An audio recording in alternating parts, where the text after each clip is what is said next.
Welcome, if anybody's listening. Oh, Beansy's here. First. If you're not first, you're last. Let me get my headphones on. Welcome. Happy Wednesday. Happy Wednesday. Hope that you're doing great. Sword Rents are here. Welcome, Sword Rents. Friends, bear with me. I got to get these chats fixed. Here we go. Okay, where are we at? Cool. Hey, somebody say something. Sword Rents, Beansy. Throwing it to you. Just say a hey-o or something. See if it pops up on screen. Oh, it didn't work. Oh, there it goes. Okay, just took a little bit. Hey, Sword Rents gets points for saying exactly what... exactly the cue. I like that chat. I had to do some stuff to fix it, and I like it that way. It's good. Good stuff. Hey, I appreciate that. I say you both get kudos. You both get kudos. It's like speed versus accuracy, right? They're both good. Both super importante. Guys, look at this. Look at this. Welcome to the Sword fam. We have 85 followers now. I think there was 86 at one time. It doesn't matter. Heh. Who cares? 85 is a huge deal. That's a huge deal. Thank you guys so much. That is all because of you. Individually. There's 85 individuals, right? Zazzy. Welcome, Zazzy. Welcome to the party. Hope you're having a good time. We will wait just a little bit. We'll chat a little bit, and then we'll get right into it. Got some Leviticus to read. Tartar coming in. Hello. Welcome. Ice Word fam. Glad to see you're here. Glad to see you made it. I am repping a Texas Jackadillo. There it is. With some coffee. I didn't even make the coffee. Sword Wife did, and I'm like, perfect for stream. Gonna drink some. Get me all jazzed up for some Old Testament laws. No, we got a kind of a shift. We're gotten into the Lord is holy. Love your neighbor as yourself, all that good stuff. What is this? Shriek Reach Beansy is currently on a 15 stream streak. You love to see it. I love that.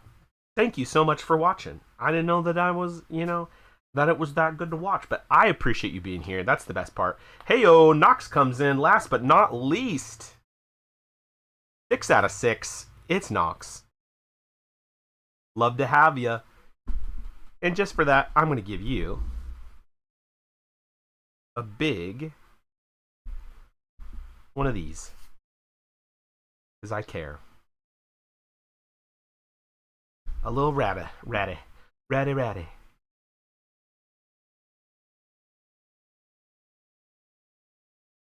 Interesting. Okay. Well, hey, guess what? As far as stuff we can have, I do have something to say to everybody. Kind of some help that I need. If anybody chats on...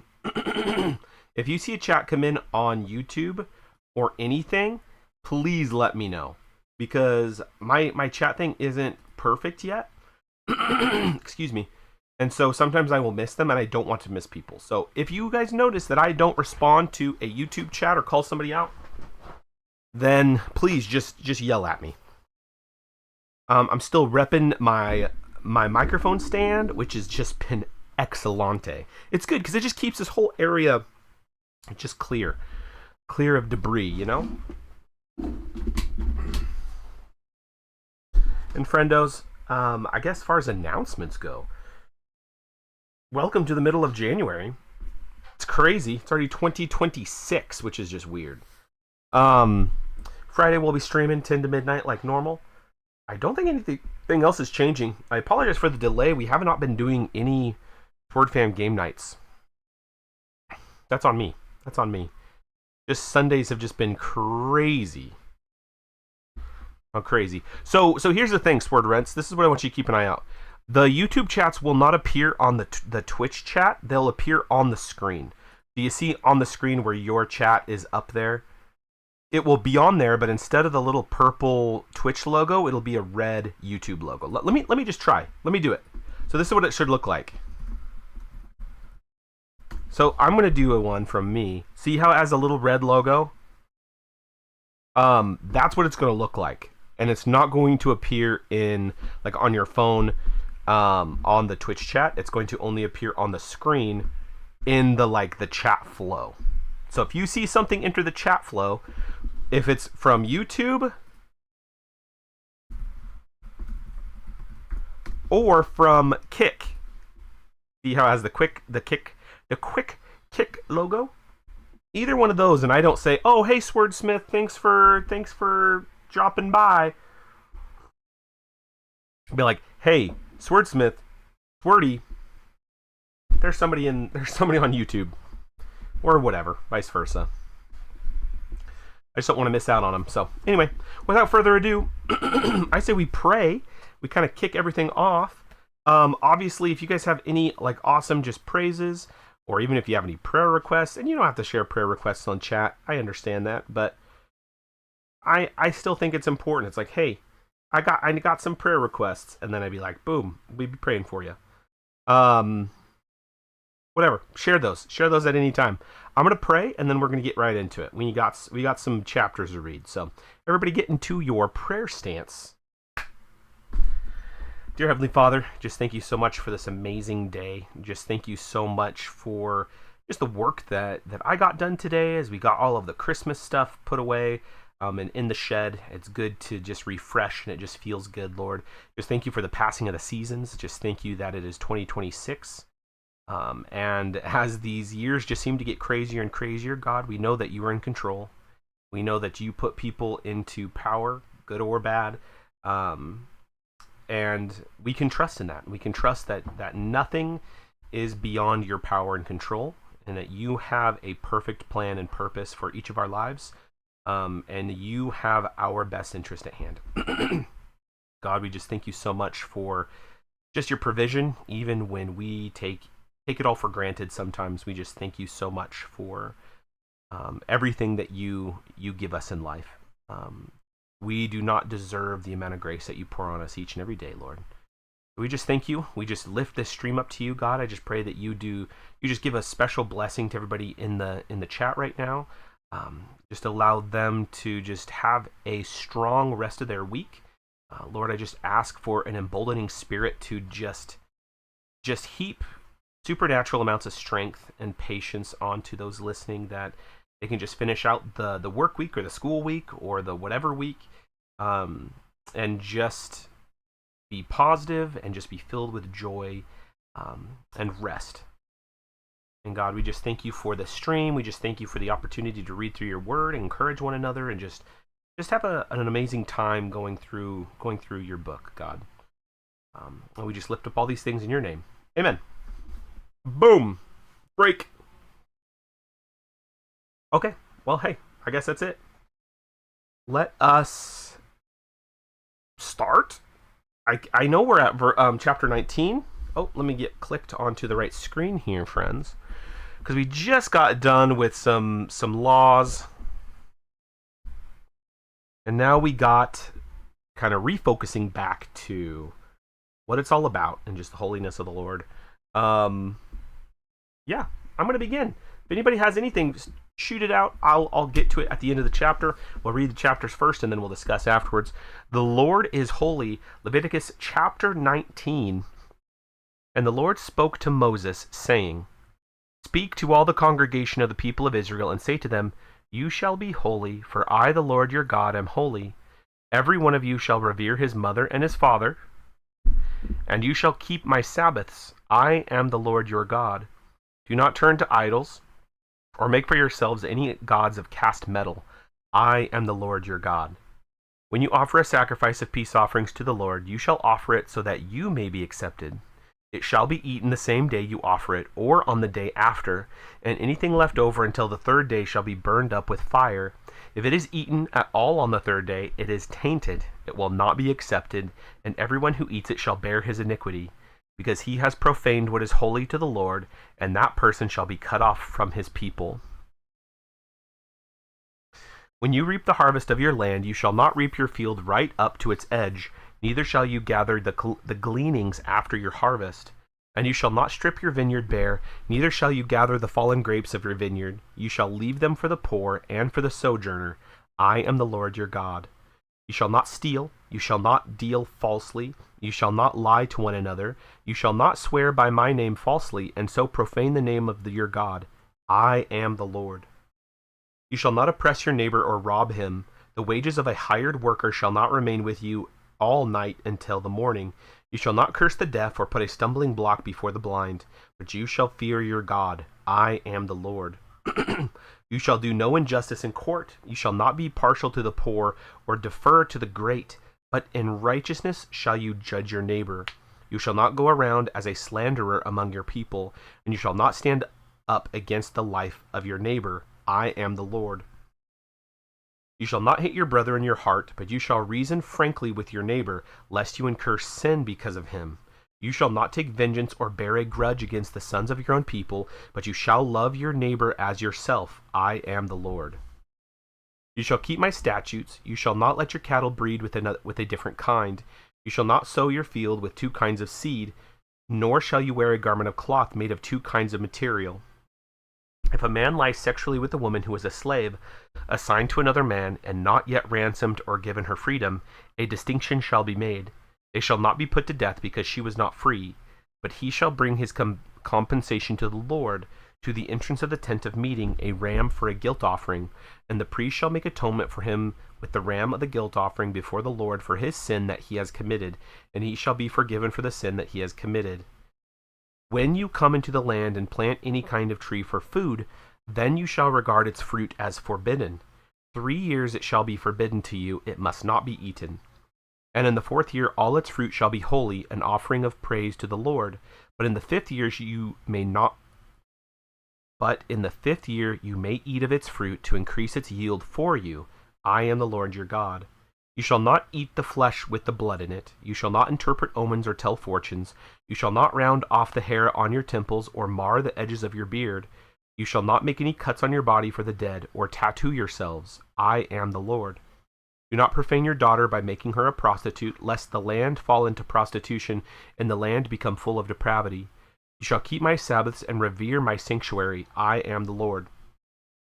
Do not turn to mediums or necromancers. Do not seek them out, and so make yourself unclean by them. I am the Lord your God. You shall stand up before the gray head and honor the face of an old man, and you shall fear your God. I am the Lord. When a stranger sojourns with you in your land, you shall not do him wrong. You shall treat the stranger who sojourns with you as the native among you, and you shall love him as yourself, for you were strangers in the land of Egypt. I am the Lord your God. You shall do no wrong in judgment, in measures of length or weight or quantity. You shall have just balances, with just weights, a just ephah, and a just hin. I am the Lord your God, who brought you out of the land of Egypt. You shall observe all my statutes and all my rules and do them. I am the Lord. There we go. A bunch of laws. I like how, again, there we are, 19:4. Do not turn to idols or make for yourselves any god of cast metal. I am the Lord your God. It's like, yep, that just keeps getting hammered in there. I wonder why, happens.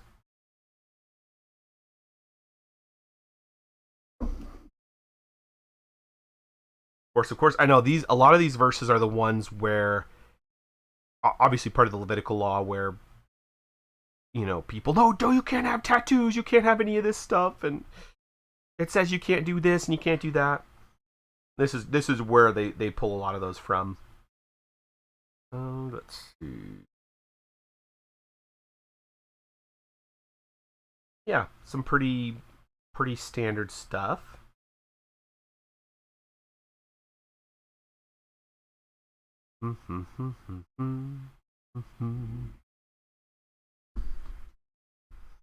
I thought there was something that I saw that was I just wanted to touch on.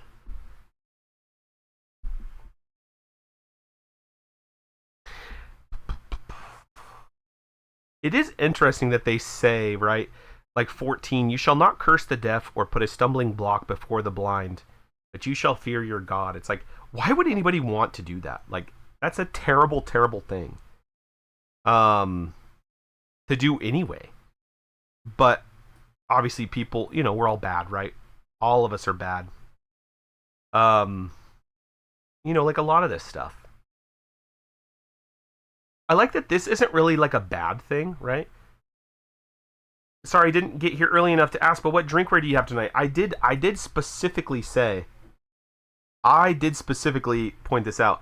I'm doing a Texas Jackadillo cup. A Christmas in July special, and I'm just having coffee. Sword Wife made coffee, and I was like, perfect, I'm going to have some for stream.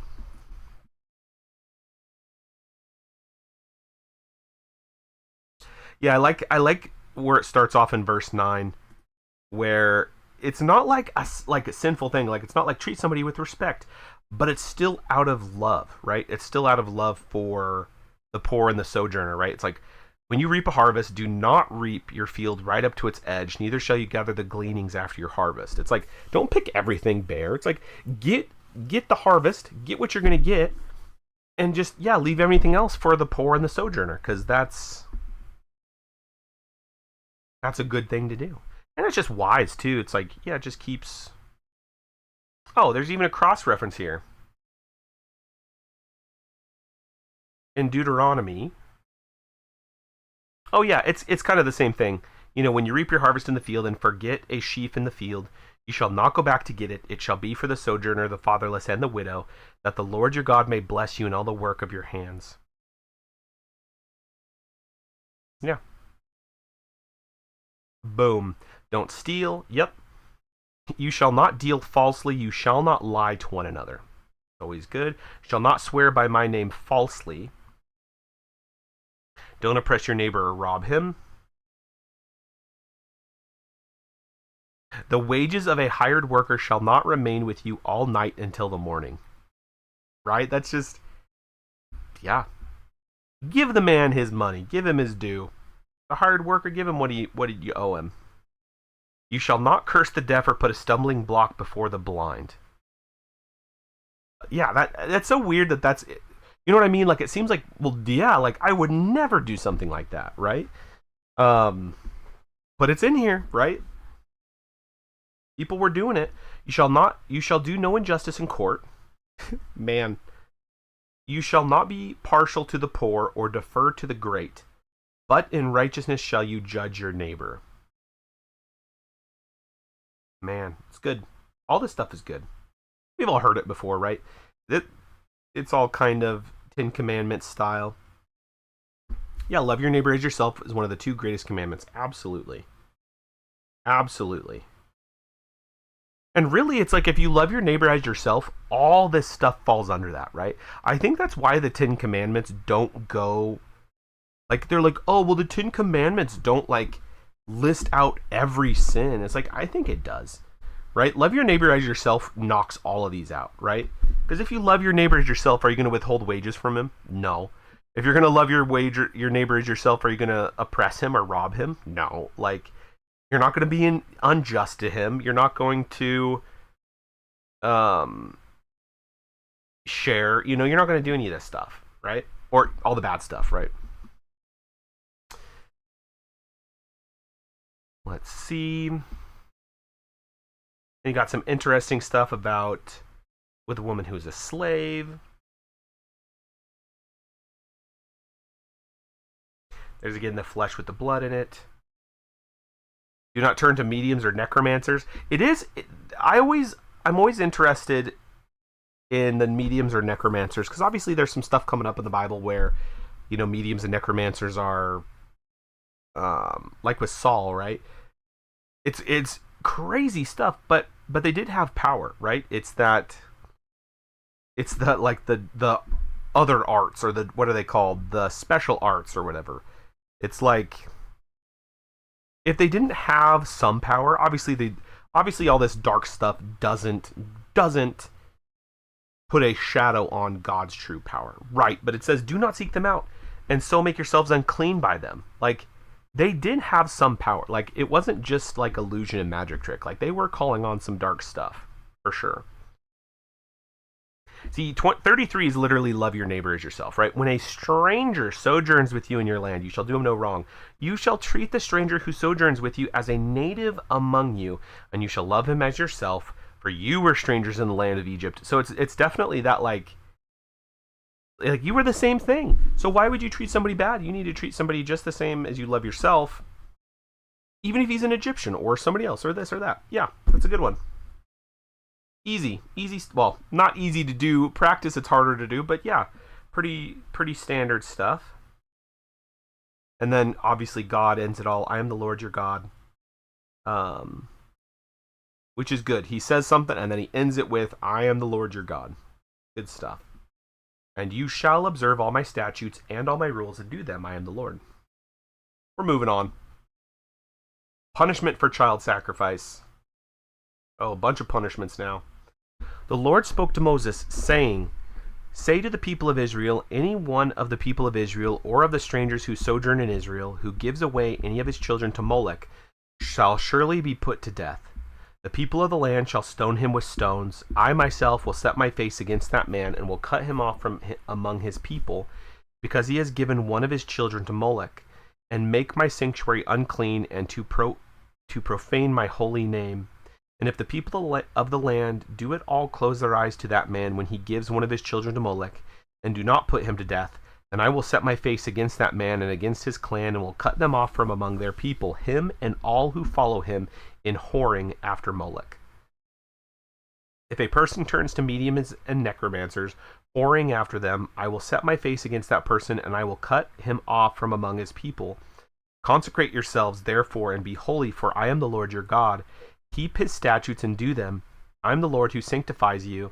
For anyone who curses his father or his mother shall surely be put to death. He has cursed his father or his mother. His blood is upon him. If a man commits adultery with the wife of his neighbor, both the adulterer and the adulteress shall surely be put to death.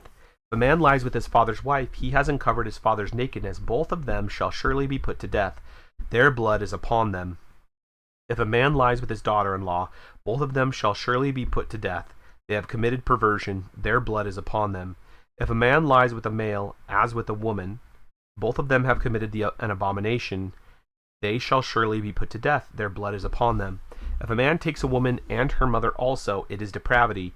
He and they shall be burned with fire, that there may be no depravity among you. If a man lies with an animal, he shall surely be put to death, and you shall kill the animal. If a woman approaches any animal and lies with it, you shall kill the woman and the animal. They shall surely be put to death. Their blood is upon them. If a man takes his sister, a daughter of his father or a daughter of his mother, and sees her nakedness, and she sees his nakedness, it is a disgrace, and they shall be cut off in the sight of the children of their people. He has uncovered his sister's nakedness, and he shall bear his iniquity. If a man lies with a woman during her menstrual period, and uncovers her nakedness, he has made naked her fountain, and she has uncovered the fountain of her blood. Both of them shall be cut off from among their people. You shall not uncover the nakedness of your mother's sister or of your father's sister, for that is to make naked one's relative. They shall bear their iniquity. If a man lies with his uncle's wife, he has uncovered his uncle's nakedness. They shall bear their sin. They shall die childless. If a man takes his brother's wife, it is impurity. He has uncovered his brother's nakedness. They shall be childless. You shall therefore keep all my statutes and all my rules and do them, that the land where I am bringing you to live may not vomit you out. And you shall not walk in the customs of the nation that I am driving out before you, for they did all these things, and therefore I detested them. But I have said to you, you shall inherit their land, and I will give it to you to possess, a land flowing with milk and honey. I am the Lord your God, who has separated you from the peoples. You shall therefore separate the clean beast from the unclean, and the unclean bird from the clean. You shall not make yourselves detestable by beast or by bird or by anything with which the ground crawls, which I have set apart for you to hold unclean. You shall be holy to me, for I am the Lord. For I, the Lord, am holy, and have separated you from the peoples, that you should be mine. A man or a woman who is a medium or a necromancer shall surely be put to death. They shall be stoned with stones. Their blood shall be upon them. There you go. Some punishments. You notice that the two stonings were people who it says were sacrificing children to Moloch, and then a man or a woman who is a medium or a necromancer. It's interesting. It is interesting. Now, I wonder how much of this actually went on. If this was the standard, like if you do this heinous sin, you will surely be put to death. I wonder how much of it actually went on. Like, if you knew that was the standard, what fail safes would you have in place to prevent these from happening? Now, obviously, some of them are easier than don't sacrifice children, right? That's like something not in a wheelhouse, but like even like sexual immorality, like you would put so many fail safes up to just not be in situations that you could find yourself, right? I think it's interesting, just even us in our lives. Obviously, we're not bound by these laws, but there's still wisdom in this. Like, even though the law's been fulfilled by Jesus, none of this stuff in this chapter is stuff that you should be doing, right? Like, just because the law's been fulfilled doesn't mean that you don't heed the wisdom from the law, right? None of this stuff you should be doing. But it is interesting where I think there can always be small, I call them small sins in our lives that we give provisions for. And we should not be giving provision. If we held small sins to the same scrutiny, like you were going to be put to death, it's like, what would we be putting in our lives to prevent us from doing that? Maybe we should all be putting better fail safes for sin. And that could even just be like self-doubting or, just things that we think about, right? Not self-doubting. What am I saying? Like, man, just kind of poo-pooing on yourself, right? Which I don't think is a good thing. I can't think of the words right now. Don't know why.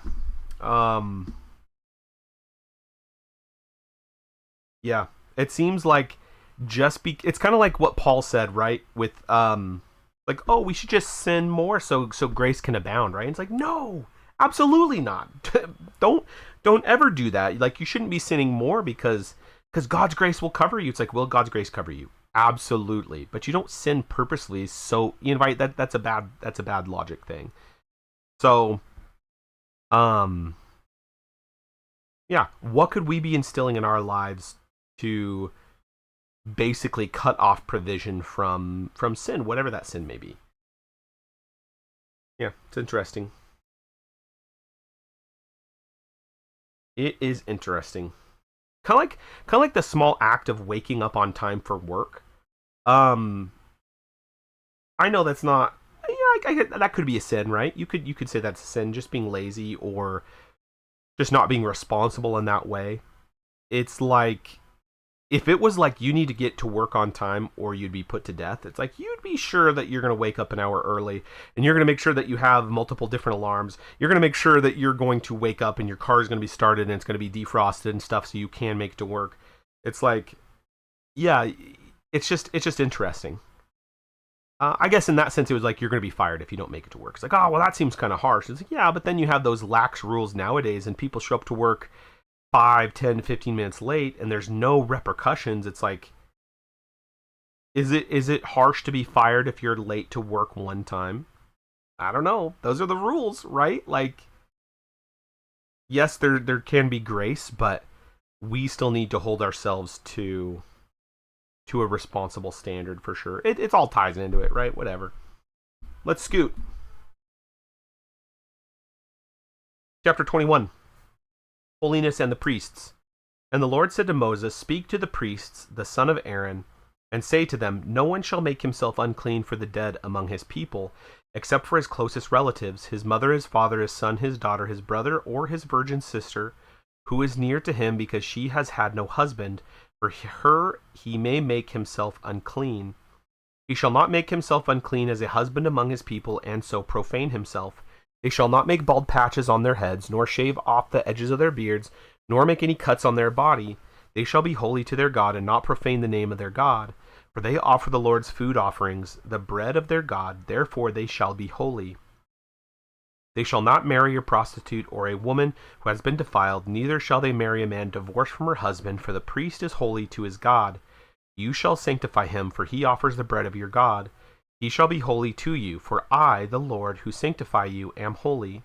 And the daughter of any priest, if she profanes himself by whoring, profanes her father, she shall be burned with fire. The priest who is chief among his brothers, on whose head the anointing oil is poured, and who has been consecrated to wear the garments, shall not let the hair of his head hang loose, nor tear his clothes. He shall not go into any dead bodies, nor make himself unclean, even for his father or his mother. He shall not go out of the sanctuary, lest he profane the sanctuary of his God, for the consecration of the anointing oil of his God is on him. I am the Lord. And he shall take a wife in her virginity, a widow or a divorced woman, or a woman who has been defiled, or a prostitute. These he shall not marry. But he shall take as his wife a virgin of his own people, that he may not profane his offspring among his people, for I am the Lord who sanctifies him. And the Lord spoke to Moses, saying, Speak to Aaron, saying, None of your offspring throughout their generation who has a blemish may approach to offer the bread of his God. For no one who has a blemish shall draw near, a man blind or lame, or one who has a mutilated face, or a limb too long, or a man who has an injured foot or an injured hand, or a hunchback or a dwarf, or a man with a defect in his sight, or an itching disease, or scabs, or crushed testicles. No man of the offspring of Aaron, the priest, who has a blemish, shall come near to offer the Lord's food offerings. Since he has a blemish, he shall not come near to offer the bread of his God. He may eat the bread of his God, both of the most holy and of the holy things, but he shall not go through the veil or approach the altar, because he has a blemish, that he may not profane my sanctuaries, for I am the Lord who sanctifies them. So Moses spoke to Aaron and to his sons and to all the people of Israel. Are we on an ad break? I'll wait a little bit.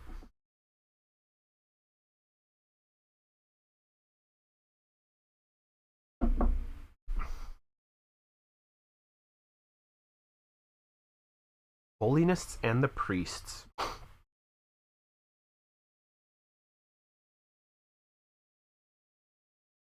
Welcome back, community. We are back. I know most of you guys are subs, so ain't no thing.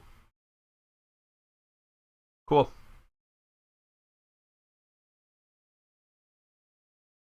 Some special laws specifically to Aaron and his offspring.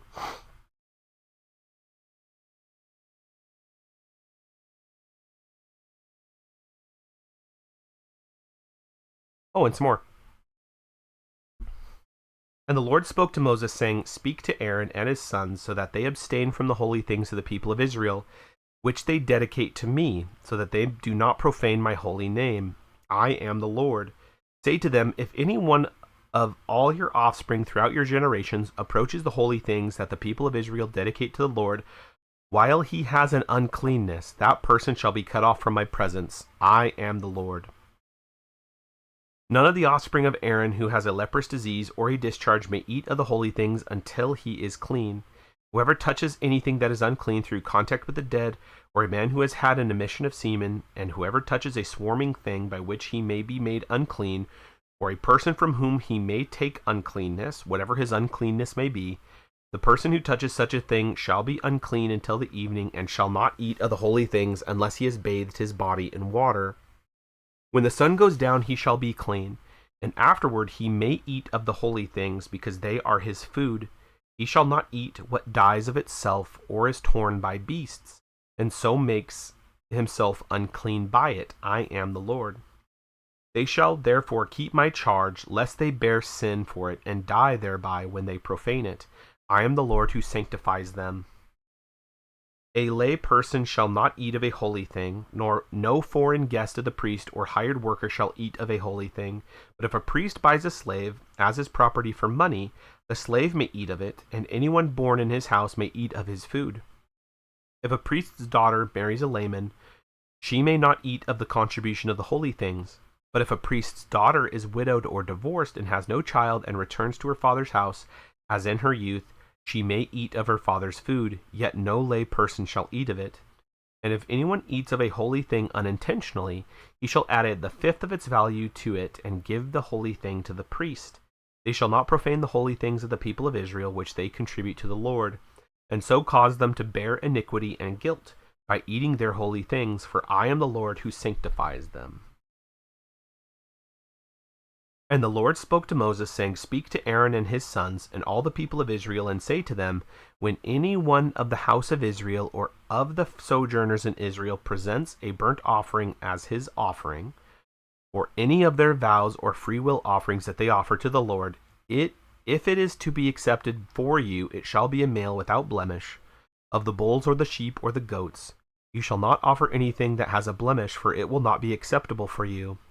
And when anyone offers a sacrifice of peace offerings to the Lord to fulfill a vow, or as a freewill offering from the herd or from the flock, to be accepted it must be perfect. There shall be no blemish in it. Animals blind or disabled or mutilated or having a discharge or an itch or scabs, you shall not offer to the Lord or give them to the Lord as a food offering on the altar. You may present a bull or a lamb that has a part too long or too short for a freewill offering, but for a vow offering it cannot be accepted. Any animal that has its testicles bruised or crushed or torn or cut, you shall not offer to the Lord. You shall not do it within your land. Neither shall you offer as the bread of your God any such animals gotten from a foreigner. Since there is a blemish in them because of their mutilation, they will not be accepted for you. And the Lord spoke to Moses, saying, When an ox or sheep or goat is born, it shall remain 7 days with its mother, and from the 8th day on it shall be acceptable as a food offering to the Lord. But you shall not kill an ox or a sheep and her young in 1 day. And when you sacrifice a sacrifice of thanksgiving to the Lord, you shall sacrifice it so that you may be accepted. It shall be eaten on the same day. You shall leave none of it until morning. I am the Lord. So you shall keep my commandments and do them. I am the Lord. And you shall not profane my holy name, that I may be sanctified among the people of Israel. I am the Lord who sanctifies you, who brought you out of the land of Egypt to be your God. I am the Lord. There is something here. I wanted to read a little footnote in the study Bible. So chapter 22, 26 through 28. So that's what we talked about. Just about an ox or sheep or goat is born. It shall remain 7 days with the mother. Says, some argue, so the rationale for these laws is uncertain. Some argue that they perhaps have a polemical function against pagan ritual, in particular the fertility rites of the Canaanites. Others believe that they reflect the sanctity of the 7-day cycle in Israel. Yet others maintain that the law simply shows the high regard for all life that the Hebrews are to have. Interesting. Oh yeah, where is my big Bible? Somewhere. It's the same version. It's my ESV study Bible. It's the same one we're reading. Oh, here it is. I knew I had it right here. I'm also going to have this pulled up. There's always some good stuff.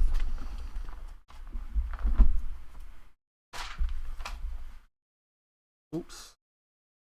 Leviticus 22.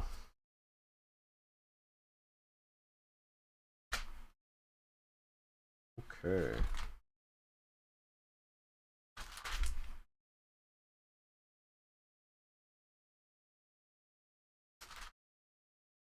Here be it 22. Perfect.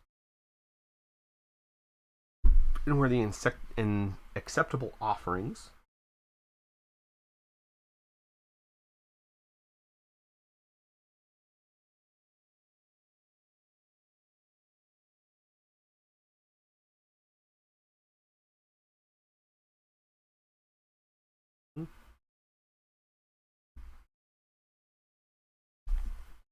Interesting. Cool.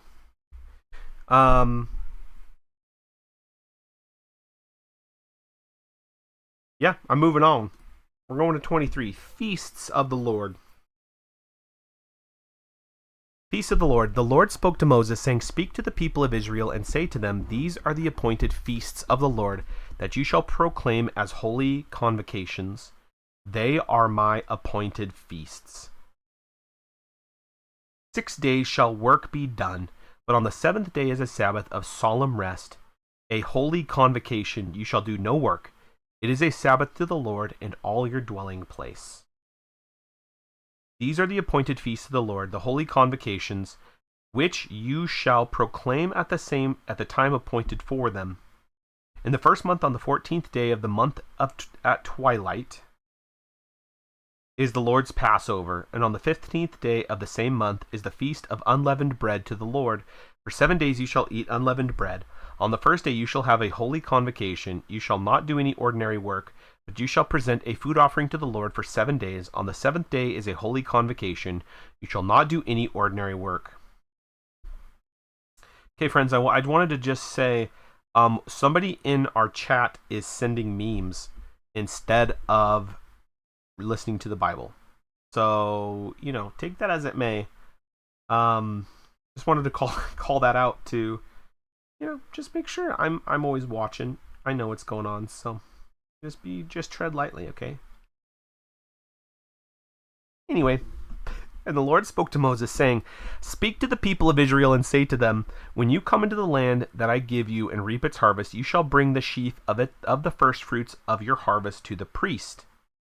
And he shall wave the sheaf before the Lord, so that you may be accepted. On the day after the Sabbath the priest shall wave it, and on the day when you wave the sheaf, you shall offer a male lamb a year old without blemish as a burnt offering to the Lord. And the grain offering with it shall be 2/10 of an ephah of fine flour mixed with oil, a food offering to the Lord with a pleasing aroma, and the drink offering with it shall be of wine, 1/4 of a hin. And you shall eat neither bread nor grain, parched or fresh, until this same day, until you have brought the offering of your God. It is a statute forever throughout your generation in all your dwellings. The week of feasts. You shall count 7 full weeks from the day after the Sabbath, from the day that you brought the sheaf of the sheaf of the wave offering. You shall count 50 days to the day after the 7th Sabbath. Then you shall present a grain offering of new grain to the Lord. You shall bring from your dwelling places 2 loaves of bread to be waved, made of 2/10 of an ephah. They shall be of fine flour, and they shall be baked with leaven as first fruits to the Lord. And you shall present with the bread 7 lambs a year old, without blemish, and 1 bull from the herd and 2 rams. They shall be a burnt offering to the Lord, with their grain offering and their drink offerings, a food offering with a pleasing aroma to the Lord. And you shall offer 1 male goat for a sin offering, and 2 male lambs a year old as a sacrifice of peace offerings, and the priest shall wave them with the bread of the first fruits as a wave offering before the Lord, and the 2 lambs. They shall be holy to the Lord for the priest, and you shall make a proclamation on the same day. You shall hold a holy convocation. And you shall not do any ordinary work. It is a statute forever in all your dwelling places throughout your generations. And when you reap the harvest of your land, you shall not reap your field right up to its edge, nor shall you gather the gleanings after your harvest. You shall leave them for the poor and for the sojourner. I am the Lord your God. And sorry, somebody's chatting. It says, "Who, me?" Yeah. Wonder who. Goodness gracious, bunch of rapscallions. Actually, one. I'm not going to blame all of you for this. You're the one rapscallion. And the Lord spoke to Moses. Voxel, welcome. Yeah, listen in. You'll get to hear the sultry voice of Swarty read Leviticus to you. And the Lord spoke to Moses, saying, Speak to the people of Israel, saying, In the 7th month, on the 1st day of the month, you shall observe a day of solemn rest, a memorial proclaimed with blast of trumpets, a holy convocation. You shall not do any ordinary work, and you shall present a food offering to the Lord. And the Lord spoke to Moses, saying, Now on the 10th day of the 7th month is the day of atonement. It shall be for you a time of holy convocation, and you shall afflict yourselves. and present a food offering to the Lord. You shall not do any work on that very day, for it is a day of atonement, to make atonement for you before the Lord your God. And whoever is not afflicted on that very day shall be cut off from his people. And whoever does any work on that very day, that person I will destroy from among his people. You shall not do any work. It is a statute forever. It is a statute forever throughout your generations and all your dwelling places. It shall be to you a Sabbath of solemn rest, and you shall afflict yourselves. On the 9th day of the month, beginning at evening, from evening to evening shall you keep the Sabbath. Boozy, welcome. Welcome in. Thanks for popping by. Have fun swimming. We're going to be swimming through the Word. So yeah, join in. Pop in and out. You're always welcome. The Feast of Booths. This is chapter 23 on verse 33, or chapter 23 verse 33. And the Lord spoke to Moses, saying, Speak to the people of Israel, saying, On the 15th day of the 7th month, and for 7 days is the Feast of Booths to the Lord. On the first day shall be a holy convocation, and present a food offering to the Lord. Oh, I messed up. On the first day shall be a holy convocation. You shall not do any ordinary work. For 7 days you shall present a food offerings to the Lord. On the 8th day you shall hold a holy convocation and present a food offering to the Lord. It is a solemn assembly. You shall not do any ordinary work. These are the appointed feasts of the Lord, which you shall proclaim as times of holy convocation for presenting to the Lord food offerings, burnt offerings and grain offerings, sacrifices and drink offerings, each on its proper day, besides the Lord's Sabbaths and besides your gifts, and besides all your vow offerings, and besides all your freewill offerings, which you give to the Lord. On the 15th day of the 7th month, when you have gathered in the produce of the land, you shall celebrate the feast of the Lord 7 days. On the first day shall be a solemn rest, and on the 8th day shall be a solemn rest. And you shall take on the first day of the fruit of splendid trees, branches of palm trees, and boughs of leafy trees, and willows of the brook, and you shall rejoice before the Lord your God 7 days. You shall celebrate it as a feast to the Lord for 7 days in the year. It is a statute forever throughout your generations. You shall celebrate it in the 7th month. You shall dwell in booths for 7 days. All native Israelites shall dwell in booths, that your generations may know that I made the people of Israel dwell in booths when I brought them out of the land of Egypt. I am the Lord your God. Thus Moses declared to the people of Israel the appointed feasts of the Lord. The booths. So here, there's a little something. The booths. The Feast of Booths was a week-long feast that began on the 15th day of the 7th month. Since it celebrates the people's salvation from Egypt, it was fitting for them to cease from work and to worship before the Lord. There you go. Little tidbit. The lamps. Going from the booths to the lamps. Bear with me 1 second, friends.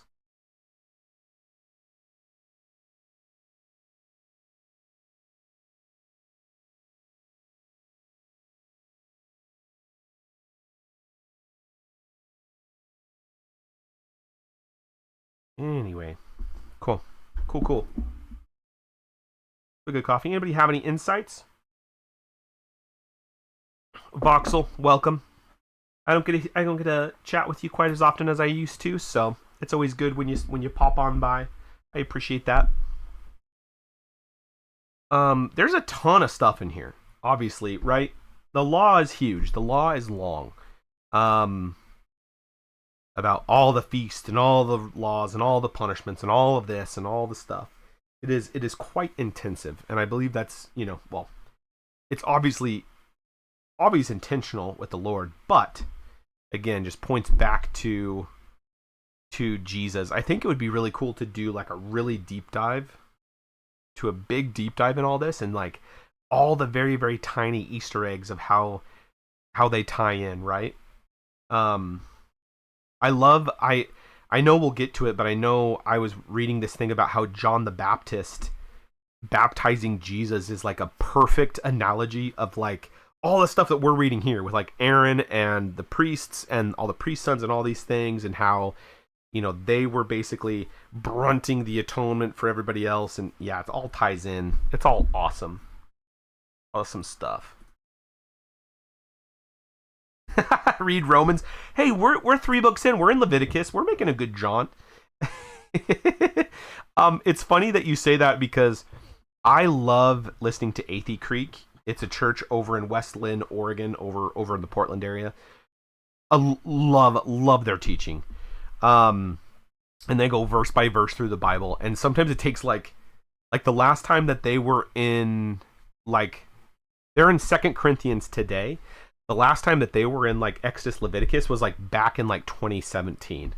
So it takes years to get through like all 66 books.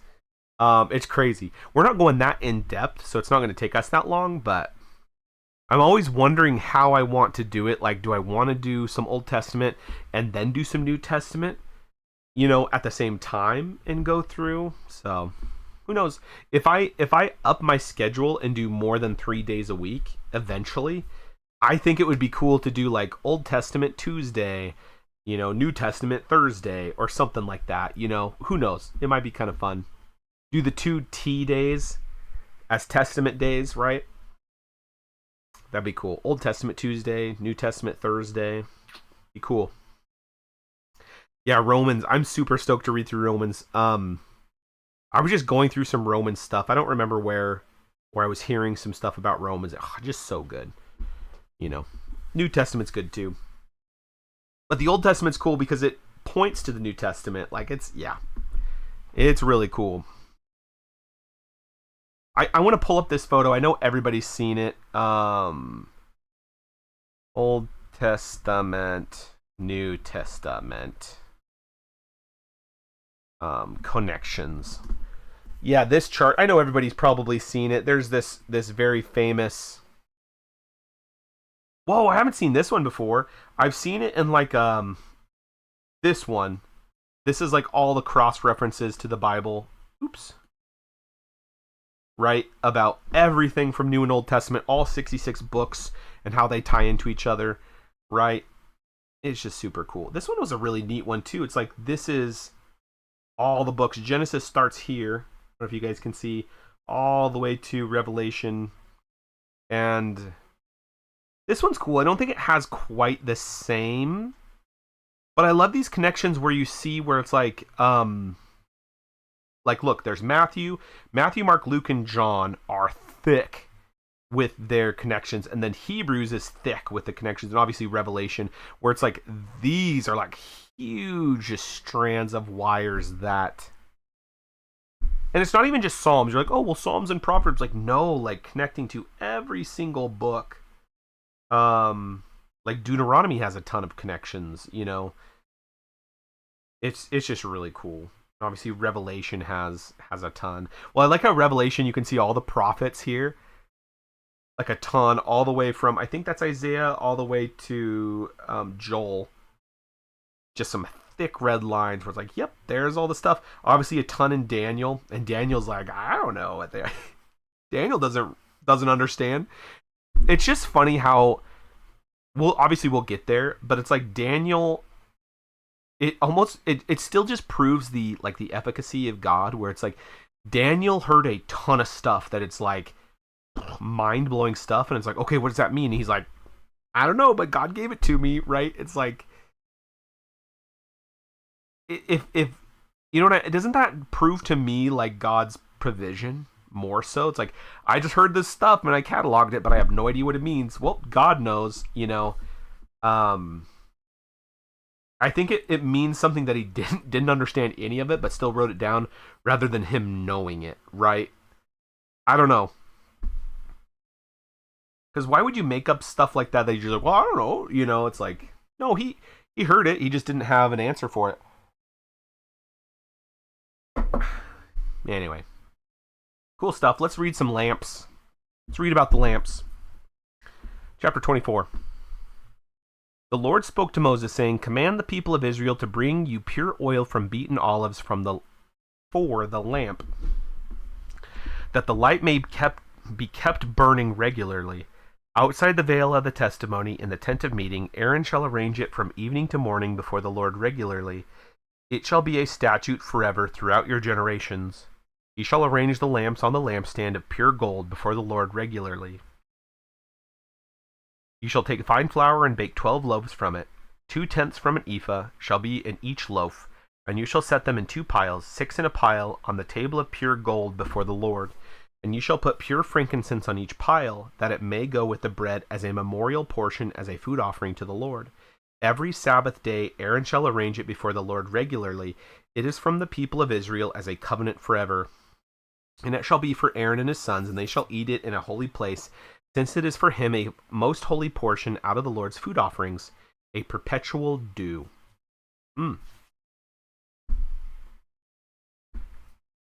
Now an Israelite woman's son, whose father was an Egyptian, went out among the people of Israel, and the Israelite woman's son and a man of Israel fought in the camp.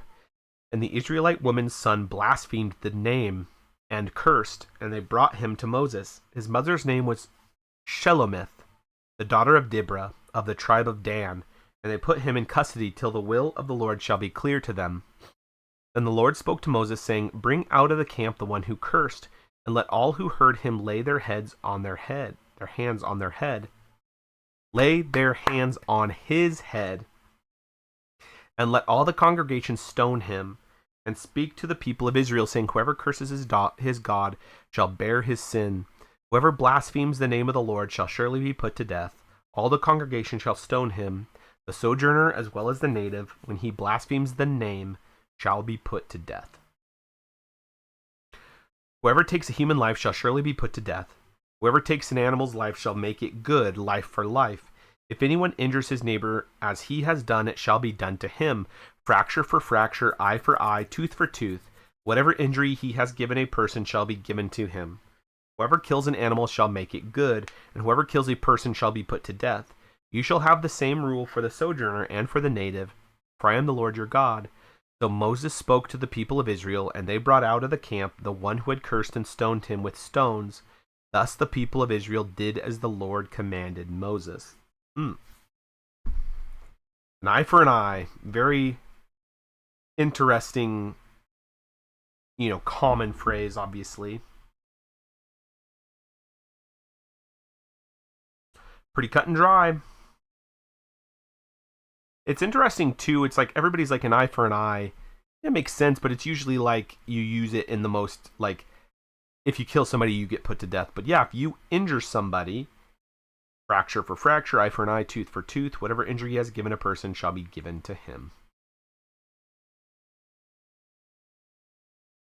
It's almost like taking the treat others how you want to be treated, right? It's the exact opposite, right? Oh yeah, that's justice. Absolutely. Yeah. That's what it is. It is like treat yourself how you want to be treated, and if you don't, then you get treated how you treated somebody else. It's kind of like taking that exact same verse and like flip-flopping it onto yourself, right? Interesting. But yes, that is justice for sure.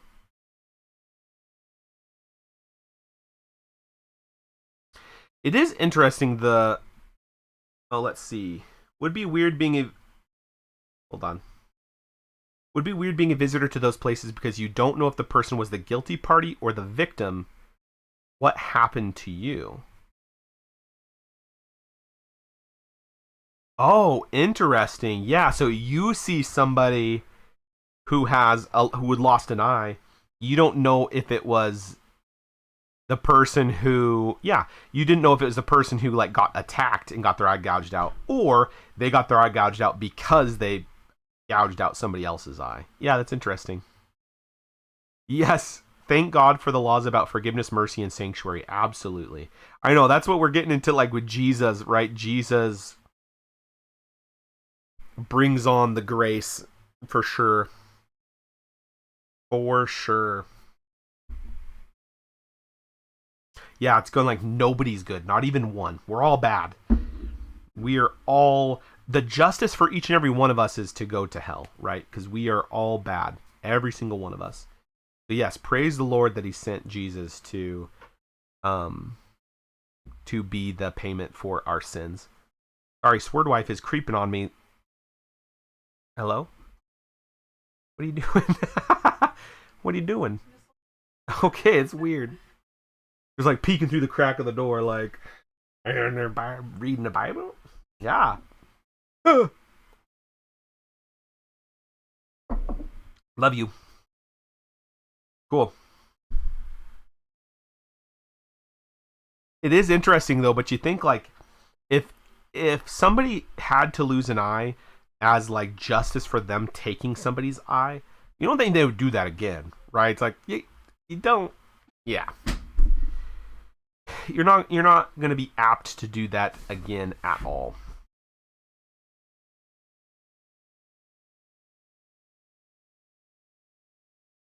What do you want? I'll turn the camera off. Swordwife has to grab some stuff. Let's see. Okay, go ahead, Swordwife. I turned off the camera. Just go. Goodness. Everybody say hi, Swordwife. She's grabbing some craft stuff. Hi, Swordwife. Sword fam. Now she's out of here. We can get back to reading the Bible. Whew. This is the game studio and the craft room, so you know it's all the fun stuff in here. She gone though. Okay, Leviticus. Oh, we're almost done. Hey, let's finish this We're gonna finish the chapter. Here's the thing: we're gonna get to the end of Leviticus. I don't want to go any further because I want to start. We can do Numbers next Wednesday. Starting to Numbers. I think that's good. Oh, here we go. Here's a connection to New Testament. Swordwrench says Matthew 5:38. You have heard that it was said, an eye for an eye, a tooth for a tooth. Boom. Yes, specifically referencing Old Testament. There you go. There's a connection. Knox was trying to get me to get this fixed, but maybe that's what we do on stream after we finish Leviticus is figuring out how to change the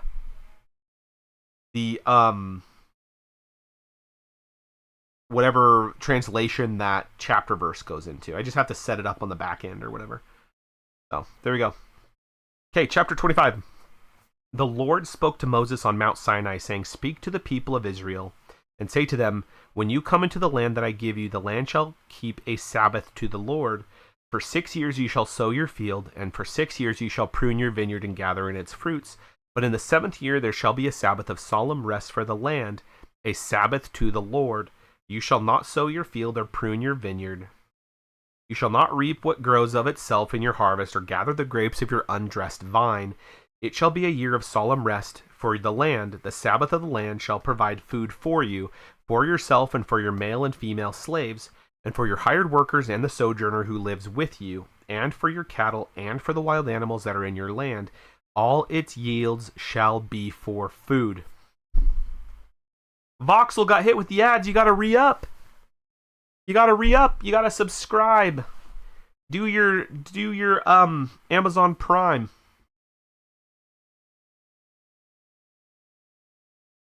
Voxel, you gotta re-up your subscription. Okay. Chapter verse. I know we're right before the year of Jubilee. Oh, you did 5 through 38 through 42. But I say to you, do not resist an evil person, but whoever slaps you on your right cheek, turn. Good job. But I say to you, do not resist an evil person, but whoever slaps you on your right cheek, turn the other to him also. And if anyone wants to sue you and take your tunic, let him have your garment also. And whoever forces you to go 1 mile, go with him 2. Give to him who asks of you, and do not turn away from him who wants to borrow from you. Boom. Voxel, thank you so much for the sub. You have resubbed. Boom. Bing, bang, boom. Yes, good verse, Word Rents. Thank you for doing the whole thing. Yeah, that's good. Good stuff. That's a classic verse from Matthew is just the give them what they ask. That's as the Lord commands, right? I do like the verbiage. If they're going to sue you and take your tunic, let him have your garment also. Oh, you're trying to steal my jacket? Okay, well here's all my clothes. There you go. Easier said than done, right? Let's read the year of Jubilee. You shall count 7 weeks of years, 7 times 7 years, so that the time of the 7 weeks of years shall give you 49 years. There's some math for you. Then you shall sound the loud trumpet on the 10th day of the 7th month. On the day of atonement you shall sound the trumpet throughout all your land. And you shall consecrate the 50th year, and proclaim liberty throughout the land to all its inhabitants. It shall be a jubilee to you, when each of you shall return to his property, and each of you shall return to his clan. That 50th year shall be a jubilee for you. In it you shall neither sow nor reap what grows in itself, nor gather the grapes from the undressed vines. For it is a jubilee. It shall be holy to you. You may eat the produce of the field. In this year of Jubilee, each of you shall return to his property, and if you make a sale to your neighbor or buy from your neighbor, you shall not wrong one another. You shall pay your neighbor according to the number of years after the Jubilee, and he shall sell to you according to the number of years for crops. If the years are many, you shall increase the price, and if the years are few, you shall reduce the price. For it is the number of the crops that he is selling to you. You shall not wrong one another, but you shall fear your God, for I am the Lord your God. Therefore you shall do my statutes and keep my rules and perform them, and then you will dwell in the land securely. The land will yield its fruit, and you will eat your fill and dwell in it securely. And if you say, what shall we eat in the 7th year, if we may not sow or gather in our crop? I will command my blessing on you in the 6th year, so that it will produce a crop sufficient for 3 years. When you sow in the 8th year, you will be eating some of the old crop. You shall eat the old until the 9th year, when its crop arrives.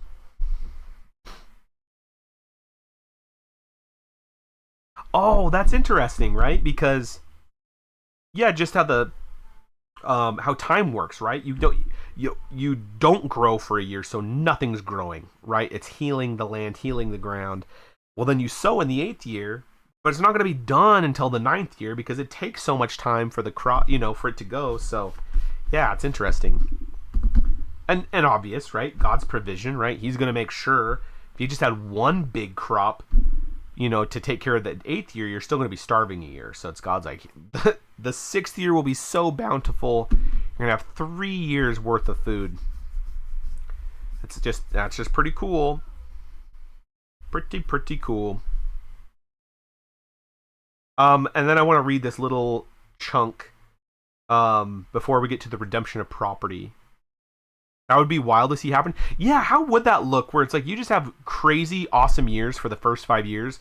The 6th year, there's so much food. You get 3 times the amount of food. Like, does it just grow so much faster that you're doing more stuff? Or are they just huge bounties, Yeah. How would that show itself? That would be interesting. That would be interesting. Oh, this says... So talking about 18 through 22, this is an exhortation to keep God's law, which will bring rich blessings. These blessings include security in the land against external threats. God also promises to supply enough food during years of agricultural activity to cover periods in which the land lies fallow, such as during the sabbatical year. Obviously, yeah, cool. Yeah, we're going to give you a bumper crop. Boom. Yeah.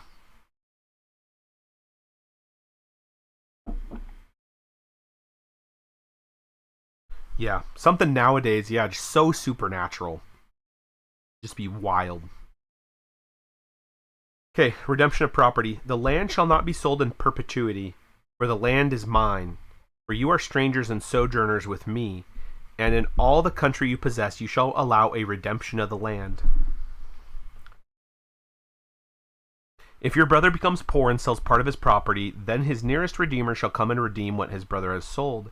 If a man has no one to redeem it, and then himself becomes prosperous and finds sufficient means to redeem it, let him calculate the years since he sold it and pay back the balance to the man to whom he sold it, and then return to his property. But if it does not have sufficient means to recover it, then what he sold shall remain in the hand of the buyer until the year of Jubilee. In the Jubilee it shall be released, and he shall return to his property. If a man sells a dwelling house in a walled city, he may redeem it within a year of its sale. For a full year he shall have the right of redemption. If it is not redeemed within a full year, then the house and the walled city shall belong in perpetuity to the buyer throughout his generations. It shall not be released in the Jubilee. But the houses of the villages that have no wall around them shall be classified with the fields of the land. They may be redeemed, and they shall be released in the Jubilee. For the cities of the Levites may redeem at any time the houses and the cities they possess. And if one of the Levites exercises his right of redemption, then the house that was sold in the city they possess shall be released in the Jubilee. For the houses in the city of the Levites are their possession among the people of Israel, but the fields of pasture land belonging to the cities may not be sold, for that is their possession forever. If your brother becomes poor and cannot maintain himself with you, you shall support him as though he were a stranger and a sojourner, and he shall live with you. Take no interest from him or profit, but fear your God, that your brother may live beside you. You shall not lend your money at interest, nor give him your food for profit. I am the Lord your God, who brought you out of the land of Egypt to give you to the land of Canaan, and to be your God. If your brother becomes poor beside you and sells himself to you, you shall not make him serve as a slave. He shall be with you as a hired worker and as a sojourner. He shall serve with you until the year of the Jubilee. Then he shall go out from you, he and his children with him, and go back to his own clan and return to the possession of his fathers. For they are my servants, whom I brought out of the land of Egypt. They shall not be sold as slaves. You shall not rule over him ruthlessly, but shall fear your God. As for your male and female slaves whom you may have, you may buy male and female slaves from among the nations that are around you. You may also buy from among the strangers who sojourn with you and their clans that are with you, who have been born in your land, and they may be your property. You may bequeath them to your sons after you inherit as a possession forever. You may make slaves of them, but over your brothers, the people of Israel, you shall not rule, one over another ruthlessly. If a stranger or sojourner with you becomes rich, and your brother besides him becomes poor and sells himself to the stranger or sojourner with you, or to a member of the stranger's clan, then after he is sold he may be redeemed. One of his brothers may redeem him, or his uncle or his cousin may redeem him, or a close relative from his clan may redeem him.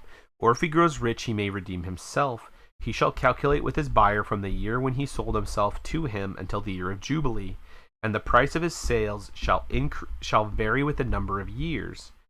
The time he was with his owner shall be rated as the time of a hired worker. If there are still many years left, he shall pay proportionately for his redemption some of his sale price. If there remain but a few years until the year of Jubilee, he shall calculate and pay for his redemption in proportion to his years of service. He shall treat him as a worker hired year by year. He shall not rule ruthlessly over him in your sight. And if he is not redeemed by these means, then he and his children with him shall be released in the year of Jubilee. For it is to me that the people of Israel are servants. They are my servants, whom I brought out of the land of Egypt. I am the Lord your God. Chapter 26. Blessings for obedience. You shall not make idols for yourselves, or erect an image or pillar, and you shall not set up a figured stone in your land, or bow down to it, for I am the Lord your God. You shall keep my Sabbaths and reverence my sanctuary. I am the Lord. If you walk in my statutes and observe my commandments and do them, then I will give you your rains in their season, and the land shall yield its increase, and the trees of the field shall yield their fruit. Your threshing shall last to the time of the grape harvest, and the grape harvest shall last to the time of sowing. And you shall eat your bread to the full, and dwell in your land securely. I will give peace in the land, and you shall lie down, and none shall make you afraid. And I will remove harmful beasts from the land, and the sword shall not go through your land. You shall chase your enemies, and they shall fall before you by the sword. 5 of you shall chase 100, and 100 of you shall chase 10,000, and your enemies shall fall before you by the sword. I will turn to you and make you fruitful and multiply you and confirm my covenant with you. You shall eat old store long kept, and you shall clear out the old to make way for the new. I will make my dwelling among you, and my soul shall not abhor you. And I will walk among you and will be your God, and you shall be my people. I am the Lord your God, who brought you out of the land of Egypt, that you should not be their slaves. And I have broken the bars of your yoke and made you walk erect.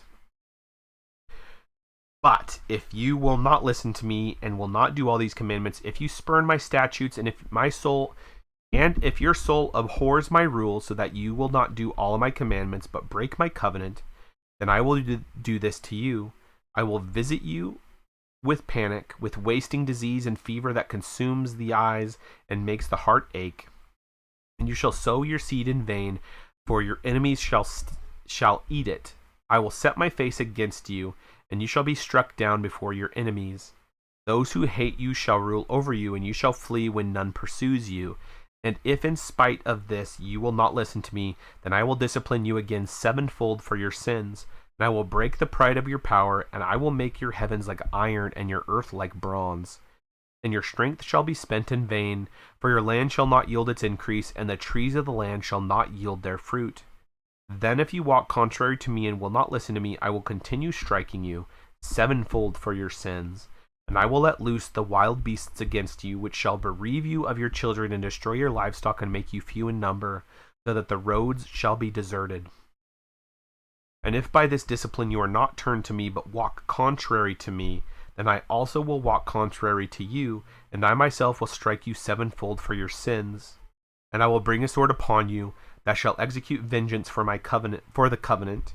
And if you gather within your cities, I will send pestilence among you, and you shall be delivered into the hand of the enemy. When I break your supply of bread, 10 women shall bake your bread in a single oven, and shall dole out your bread again by weight, and you shall eat and not be satisfied. But if in spite of this you will not listen to me, but walk contrary to me, then I will walk contrary to you in fury, and I myself will discipline you sevenfold for your sins. You shall eat the flesh of your sons, and you shall eat the flesh of your daughters. And I will destroy your high places, and cut down your incense altars, and cast your dead bodies upon the dead bodies of your idols, and your soul will abhor you, and my soul will abhor you. I will lay your cities waste, and I will make your sanctuaries desolate, and I will not smell your pleasing aromas. And I myself will devastate the land, so that your enemies who settle in it shall be appalled at it. And I will scatter you among the nations, and I will unsheath the sword after you, and your land shall be a desolation, and your cities shall be a waste. Then the land shall enjoy its Sabbaths as long as it lies desolate, while you are in your enemy's land, that the land shall rest and enjoy its Sabbaths. As long as it lies desolate, it shall have rest, the rest that it did not have on your Sabbaths when you were dwelling in it. And as for those of you who are left, I will send faintness into their hearts in the lands of their enemies. The sound of a driven leaf shall put them to flight, and they shall flee as one flees from the sword, and they shall fall when none pursues. They shall stumble over one another, as if to escape a sword, though none pursues. And you shall have no power to stand before your enemies, and you shall perish among the nations, and the land of your enemies shall eat you up. And those of you who are left shall rot away in your enemies' lands because of their iniquity, and also because of the iniquities of their fathers, they shall rot away like them.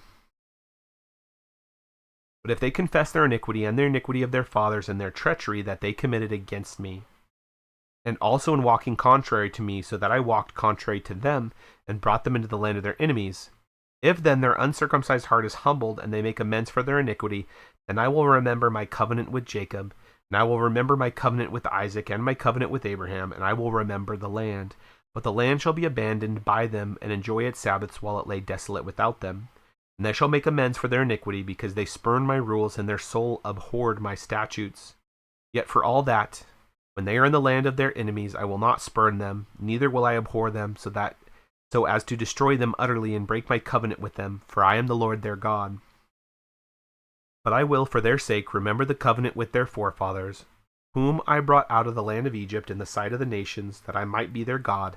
I am the Lord. These are the statutes and rules and laws that the Lord has made between himself and the people of Israel through Moses on Mount Sinai. Whew. A little bit of blessings, and it's like, but if you don't listen to me, this is the justice I'm going to enact on you. I wanted to read this. This is chapter 26, 40 through 46. It says, conditions and confession within the covenant. God's rejection of Israel is not final. If the people repent, confess their sins, and walk humbly before God, then he will deliver them from exile and restore them to the land of promise. The people, however, have an uncircumcised heart. This means that although the Israelites are circumcised in the flesh, Their hearts are actually like the hearts of the pagan peoples. Make sense? This is the last chapter, my friends. If anybody has anything about chapter 36, let me know.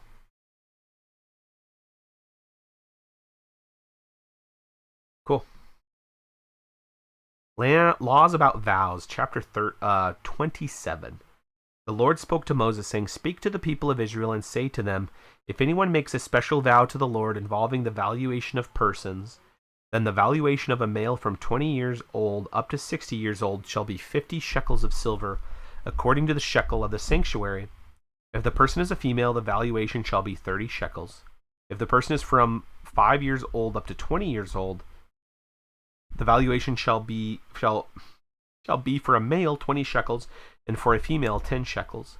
If the person is from a month old up to 5 years old, the valuation shall be for a male 5 shekels of silver, and for a female the valuation shall be 3 shekels of silver. And if the person is 60 years old or over, then the valuation for a male shall be 15 shekels, and for a female 10 shekels.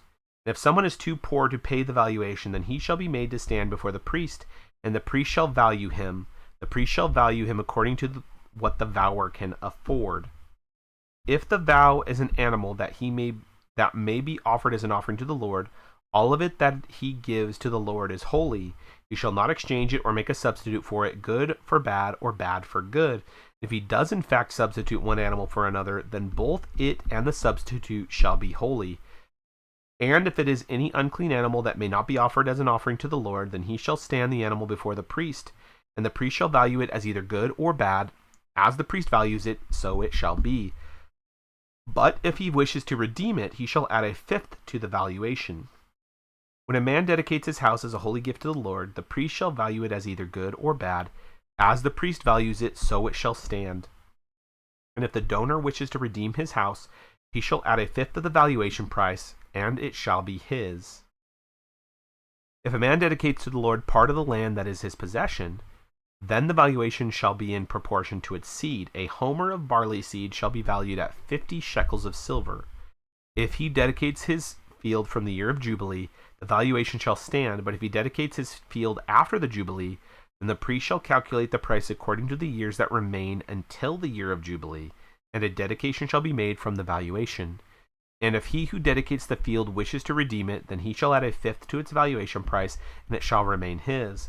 But if he does not wish to redeem the field, or if he has sold the field to another man, it shall not be redeemed any more. But the field, when it was released in the Jubilee, shall be a holy gift to the Lord, like a field that has been devoted. The priest shall be in possession of it. If he dedicates to the Lord a field that has been bought, which is not part of his possession, then the priest shall calculate the amount of the valuation for it up to the year of the Lord, for it up to the year of Jubilee, and the man shall give the valuation on that day as a holy gift to the Lord. In the year of Jubilee, the field shall return to him from whom it was bought, to whom the land belongs as a possession. Every valuation shall be according to the shekel of the sanctuary. 20 gerahs shall make a shekel. But a firstborn of animals, which as the firstborn belongs to the Lord, no man may dedicate, whether ox or sheep, it is the Lord's.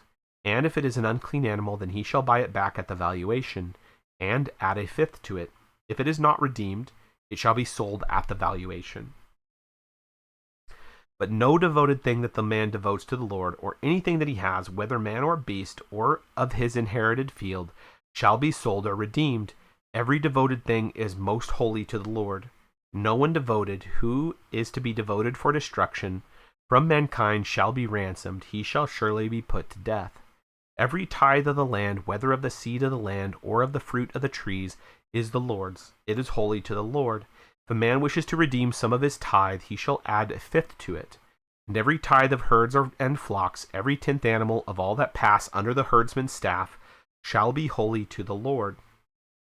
One shall not differentiate between good or bad, neither shall he make a substitute for it. And if he does substitute for it, then both it and the substitute shall be holy. It shall not be redeemed. These are the commandments that the Lord commanded Moses for the people of Israel on Mount Sinai. I'll read this little footnote real quick. Oops. It says, so this is 27.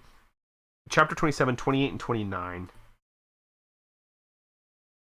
Kind of about this, talking about this little spot here. It says, the case of devoted things, the devoted thing belonged irreversibly to the Lord and could not be ransomed. This kind of devoting was part of Israel's war against the Canaanites. It says a blasphemer or idolater could also be devoted. Probably only recognized leaders had the authority to pronounce such a sentence. Okay. Interesting. Interesting. Well, there you go. Laws about vows. And with that, friends, we have completed book 3.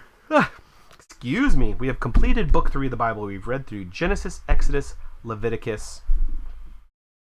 What a fantastic time. Yay. I don't have any like animations. I should have some like animations, some cool stuff, but I don't. So crazy. Yeah, 63 left. Woo woo woo. I know we gotten through some of the big ones. Well, not the biggest. Numbers is going to be crazy, but it's Word Rents with the 100 bits. Nice. Thanks for the bits, Word Rents. I appreciate that. Yeah. What a crazy time. Well, just think if for whatever reason, if I'm able to just do streaming full time, I don't see why you couldn't do like do 2 nights a week. I still think that's a really good idea. A New Testament and an Old Testament day. And you kind of do some stuff in tandem and you can like, yeah, do some connections and stuff. I think that would be really cool. So who knows? Maybe if that's what the Lord has in store, that would be really, really cool. But we'll see. Yeah, who knows? But yeah, I appreciate you guys. I'm not ending stream, so we can do whatever we want. We could even do, I know Nox is probably chomping at the bit to do some sort of shiny gauntlet. I don't know if we're going to do that, maybe. But, you know, we can still chat and discuss and who knows what. Who knows what we can do. But I appreciate you guys. I just need to get my friend Voxel to pick a day that we can play Minecraft too. So there we go. Maybe one of these days.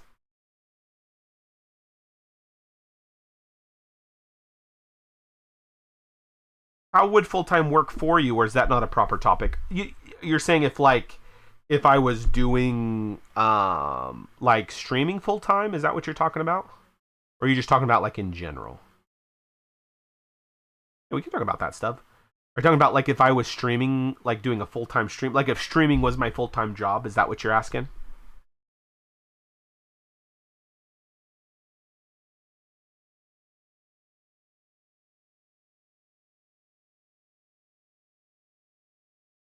Think you already.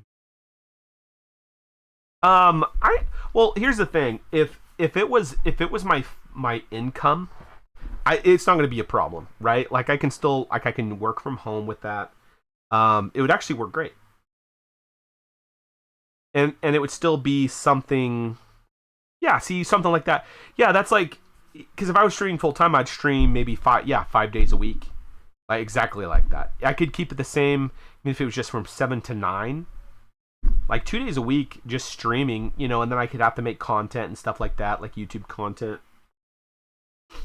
But if I was making adequate income, yeah, it would be easy integration. So, easy integration. Excuse me. I don't know if I need to like shave my mustache. Just getting me.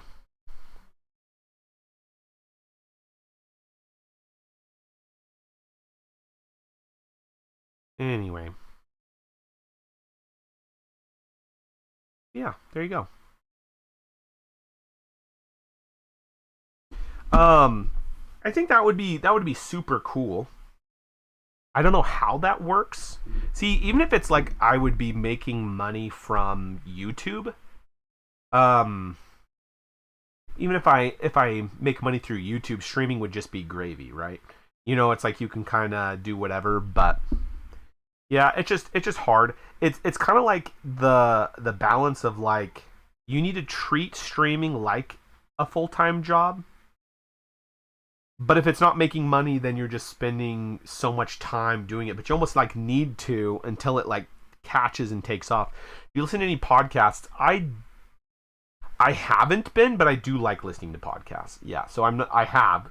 Are you going to subscribe me to podcasts, or is this just for sake of conversation?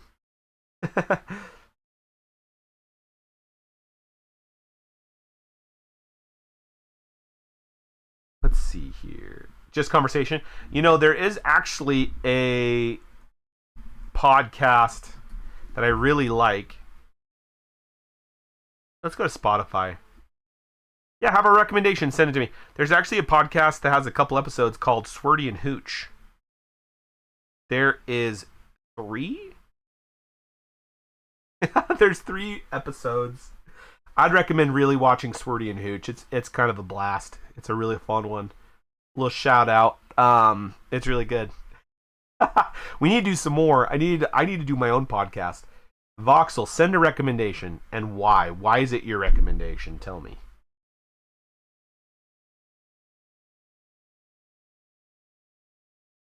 Tell me. No Dumb Questions by Destin Sandlin and Matt Whitman. Okay, explain it. Why is that a good...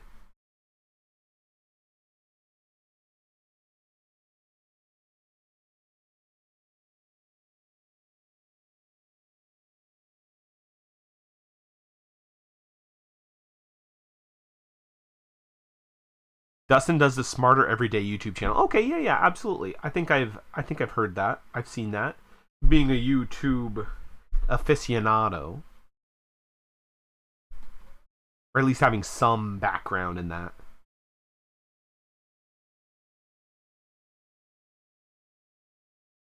Oh, very cool. Matt was a pastor, plus also does YouTube stuff. Okay, yeah, I've never seen the podcast, but yeah, I'd love to. I'd love to get recommendations on any of that stuff. So very cool. I'm gonna write it. I'm gonna look it up right now. No Dumb Questions podcast.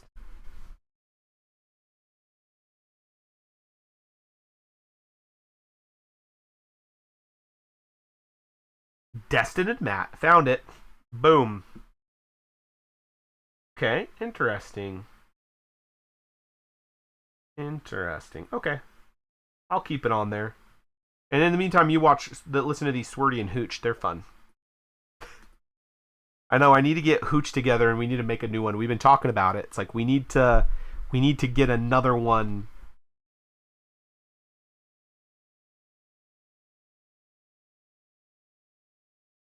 Another episode. It's been a lot of years in the making. Let's see. When was the last episode? 2022. That makes sense. After 2022, that's when everything got crazy. Went crazy. That's so funny. If anybody has any other podcasts, I actually listened to quite a few episodes of Gimlet. Is it Gimlet? I think it is. It's been really fun. It's a really fun thing. That's all. Don't have anything about it. It's just entertaining. I should start my own radio. I should do my own radio program.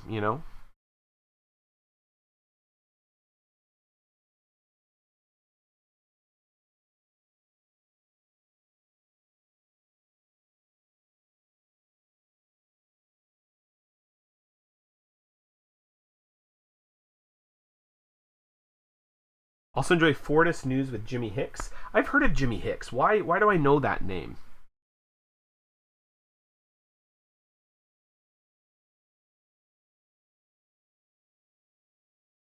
Why do I know that name?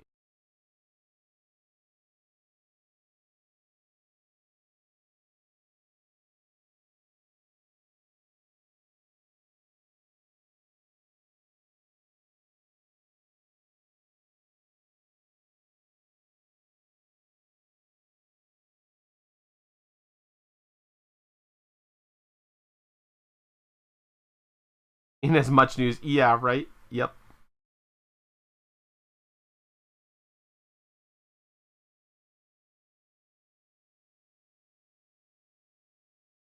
I don't know if that rings a bell, but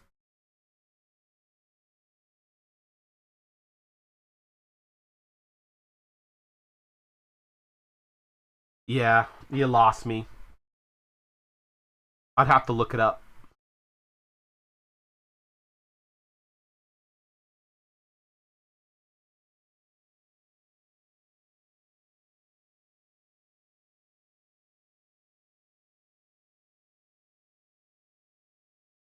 Yeah, I don't know what that is.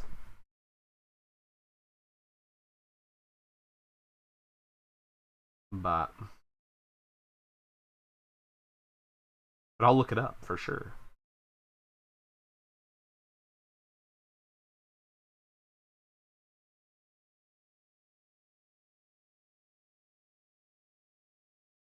Sorry, friends. You're a big podcast guy. It's weird that I just don't feel like I have enough time right now, unfortunately. Um, I don't know if that's true or not.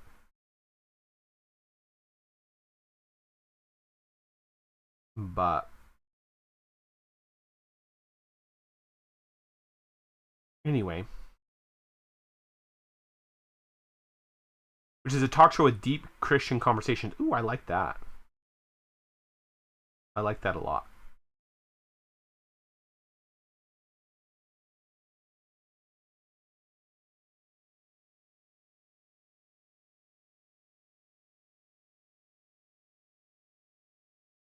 Okay.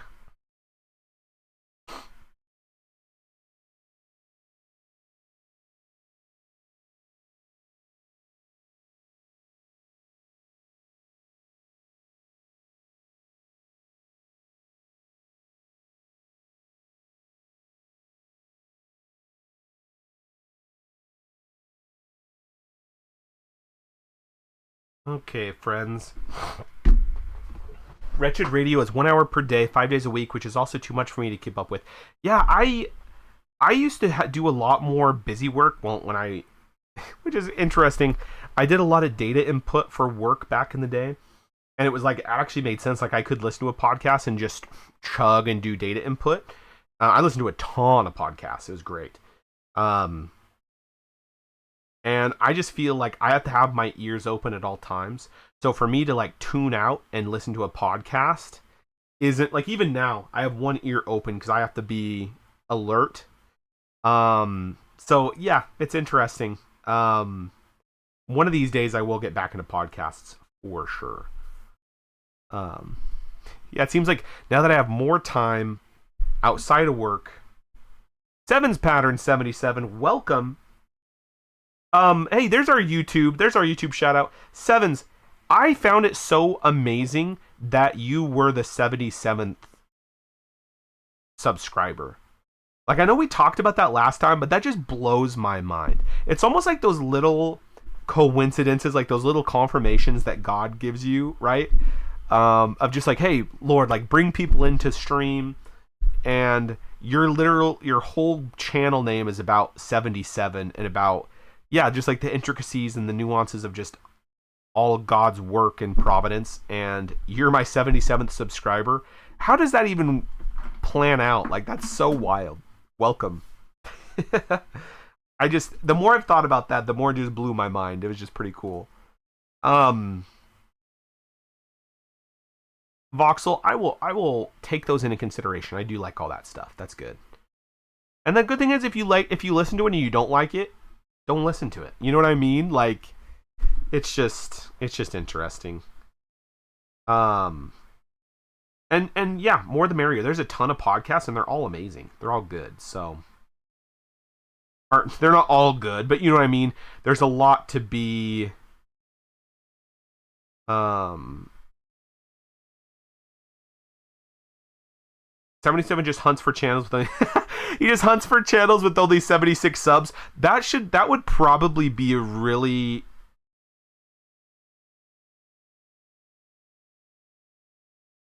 Yeah. That's so, yeah, you just hunting for channels that only have 76 subs. So you could be the 77th. If you see they already have 77, you're like, nah, I can't do that. So that's so funny. I just, yeah, that was interesting. It almost seemed like it was a troll, right? It's like, because it was so coincidental, it's like, that doesn't make any sense tangibly. Like, why did you just make a channel just to do that? But no, it makes sense because seven is the best number. So anyway, anyway, I thought it was really cool. No one 222222. Yo, welcome. I like that everybody comes in after we've already done the Bible reading. I appreciate you here. Welcome, first time chatter. We just got done reading through Leviticus, so that means that next, and I don't want to start Numbers until we have like a fresh day, and then we'll do Numbers chapter 1. So yeah, everybody comes in after we've already done our Leviticus reading. We just got through all of that. Yeah, chapter verse. Okay, you bring up a good point. Yes, chapter verse is great. We did that. I need to get chapter verse up and running to the correct translation. Oh, no one. I've been reading Ecclesiastes as of late. Nice. We will definitely be getting there. We're literally going verse by verse. We've done Genesis, Exodus, Leviticus. Just got done. We're going to read Numbers, Deuteronomy, and go on from there. So, I know that's going to take a long time, but I do think it's just so important to read verse by verse. I don't think we should skip anything, and yeah, it's just good. Old Testament's so cool because it just ties, and we've already discussed this, but ties so good into the New Testament. So yeah, thanks for dropping by. I appreciate that. And we do this every Wednesday. And who knows, that might change. I've been talking, if this blows up, like if we get a lot of followers and we're able to do this, I want to do it 2 times a week because I do game as well. So like we do gaming, we do some fun, good kind of clean content stuff. But yeah, maybe it's like 2 days a week. We do.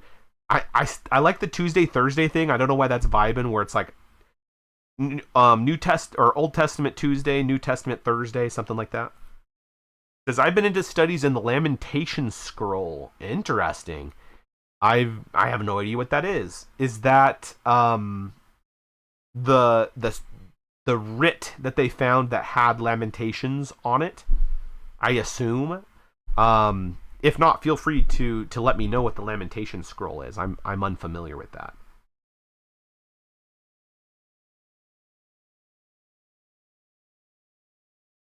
So yeah. Love acrostic chapters. I'm gonna look that up.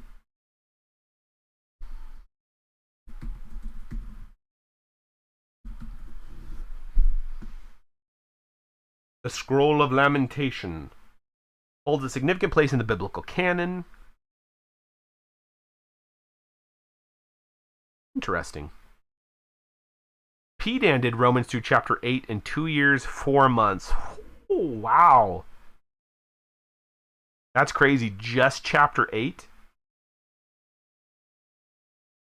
Yeah, the book. I that's what I assumed too. It's like, yeah, the scroll that like, sorry, I'm doing 2 different things. Yeah, the Book of Lamentations, the original scroll that it was found on, right? That basically puts it, that we read in the Bible was taken from the scroll, whatever. That's cool. That's interesting. On any other platform, yes, I stream right now. I stream YouTube, Twitch, and Kick. But I really want to stream on TikTok because I don't like TikTok, but if I can stream on there, that's great. Okay.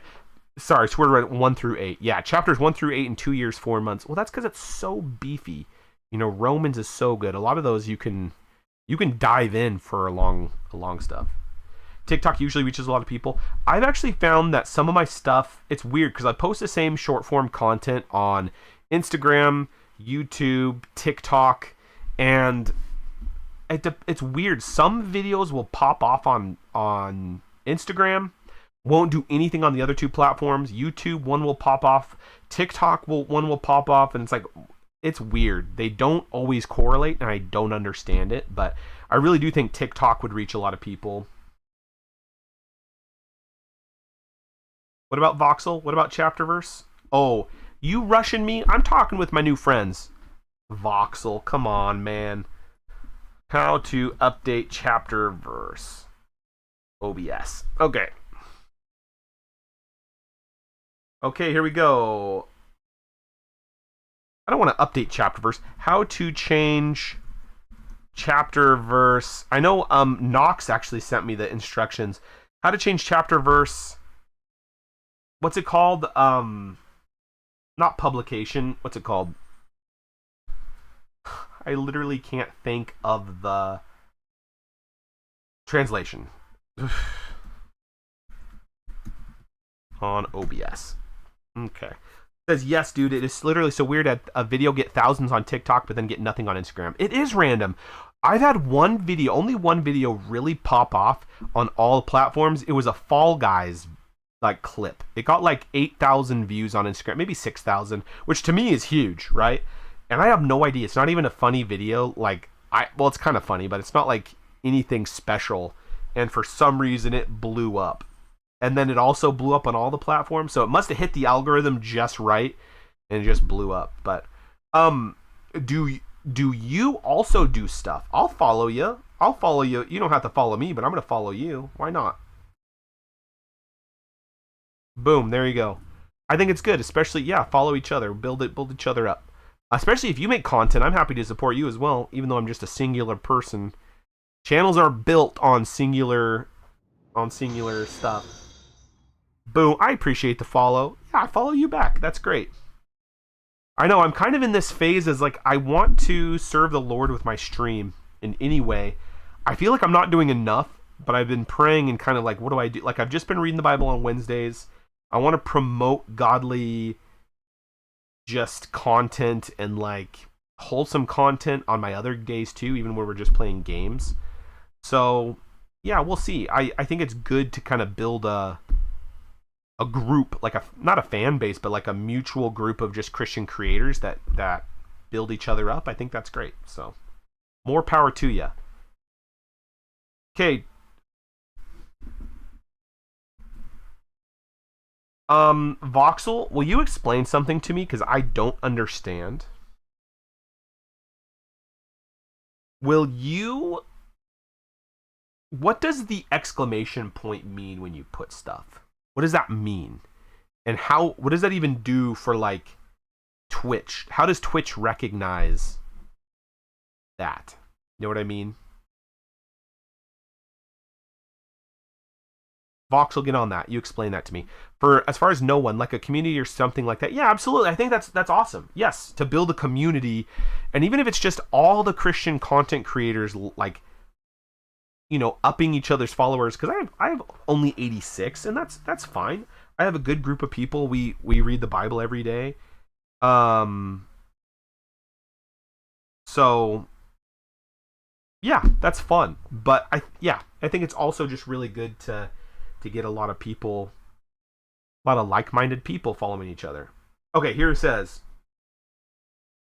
back in 2006, oh no! I can't see the chat.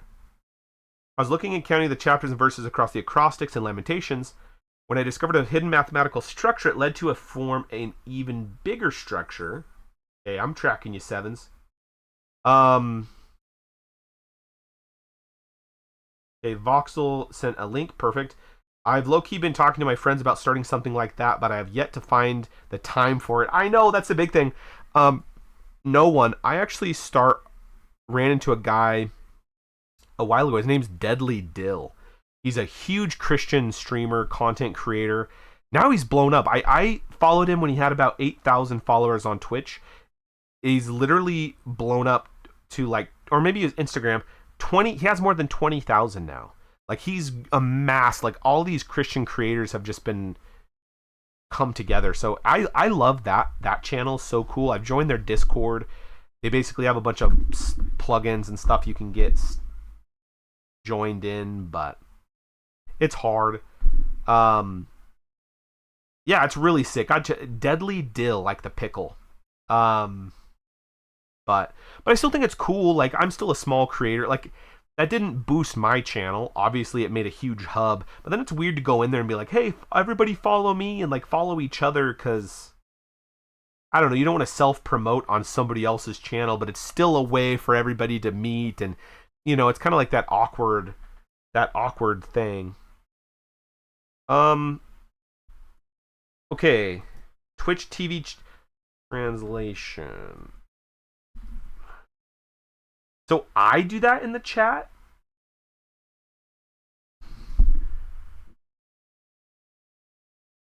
Well, I'll look it up.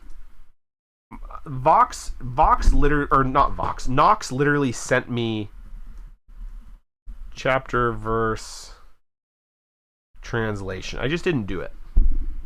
I'm having 3 different conversations. I'm listening to 77, and then my new buddy, no one's talking, and then Voxel. We're getting all this stuff figured out. No worries. Okay, it says log into chapter verse. I don't even know how I set up chapter verse. Chapterverse.com.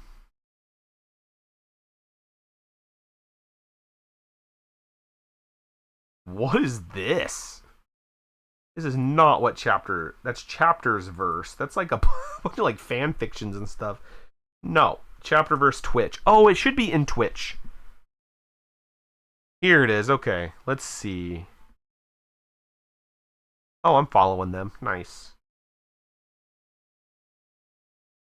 I'll figure it out.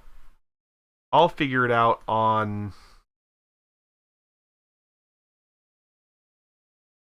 I forgot how we even did it. Like, I don't even know how we added it back in the day. I'm actually just going to go to my channel, because it should still have my channel. Oh no, I can hear myself. No. Oh no, I can hear myself. No. Oh no, I can hear myself. That was funny. Do chapterverse.online. I already did that. I'm going to try to do it. Oh my goodness. Because it should still be in your apps, right? Should I be showing you guys my my Twitch? I don't think there's anything in this that's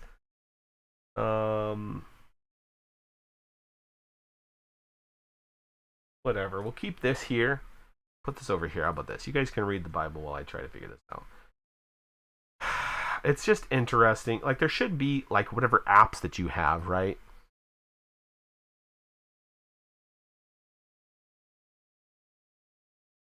Yeah, that was weird. The swordception was real. If anybody can figure it out, streaming tools. Well, it's not a streaming tool, right? Oh, it's in my extensions. Oh. Search all. Oh, my extensions. Oh, this might be it. This might be it. Nope, I don't have it. I don't even know how I even found. Okay, whatever. We're not even doing this now. Nox literally sent me that information a while ago. I'll figure it out off stream, and I'll get it fixed. I just need to put it on a sticky note, which I have. I will write it down, and we'll go from there. How about that?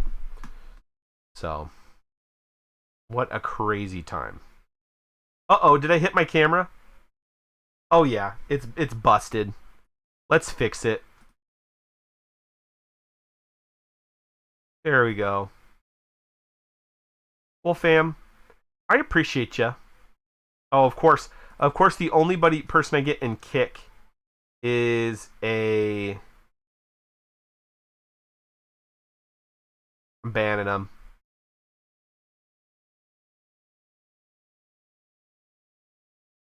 Banned them. Anyway.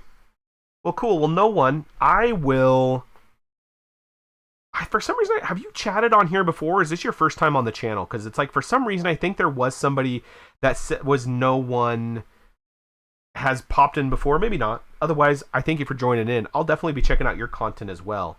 Because like I said, why not? We can form our own community. And there's no pressure, right? It's like, oh, I can't make a stream. Oh, who cares? Make it if you can. If you can't, whatever. I have the hardest time finding other people's streams. I just don't have time to watch other people's streams, especially when I'm streaming, which is so unfortunate because there's so many other people I want to support, but it's like, I know I can't justify time, like if I'm not working on my own channel to watch other people's streams, and I know that seems weird, but I understand it, so... Gotcha, you don't make content on Twitch. But you do make content, though. Are you on YouTube at all?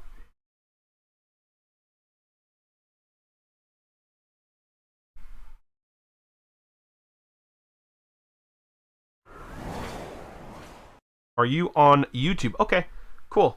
I'll find you on YouTube. Is it still under the same name?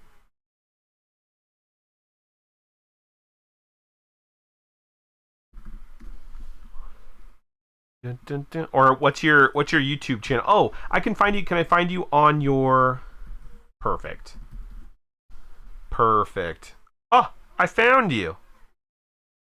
Nice. You got a good amount of subscribers. I love that. Very cool. Yeah, yeah, yeah. Yeah, I know. Very, very nondescript, right? No one. 122 222. I love it. Nice. Do you get... I definitely want to check out your content. Nice. You got some good... Your stuff looks great. I love that. I have no idea what I'm doing, so anytime I can, like, whoa, like, glean off of people's, like, even, like, thumbnails or any of that stuff, I'm just so enthralled. It's so cool. Very fun. I am subscribed to you, my friend.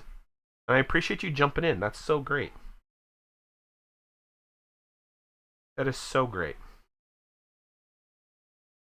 Sweet. Well, look at that. We're already helping each other out. We're already building a bigger community. I know. I found that it's so like slow to build up in the beginning, but yeah, God's good. God provides. Have no doubt about that. Yes, absolutely. Yes, Christ is King. There's nothing more important than that. So yeah, we'll fight the good fight and we'll do the good stuff. Anyway, I can hear the Sword fam needing me. And we're a few minutes out. But I will definitely yeah, we'll go from there. And we'll meet on, remember, we're streaming Friday from 10 to midnight. I know, late night.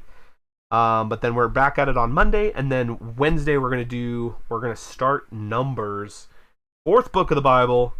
Everybody, awesome. Swordruns, thank you so much for the bits. I appreciate you.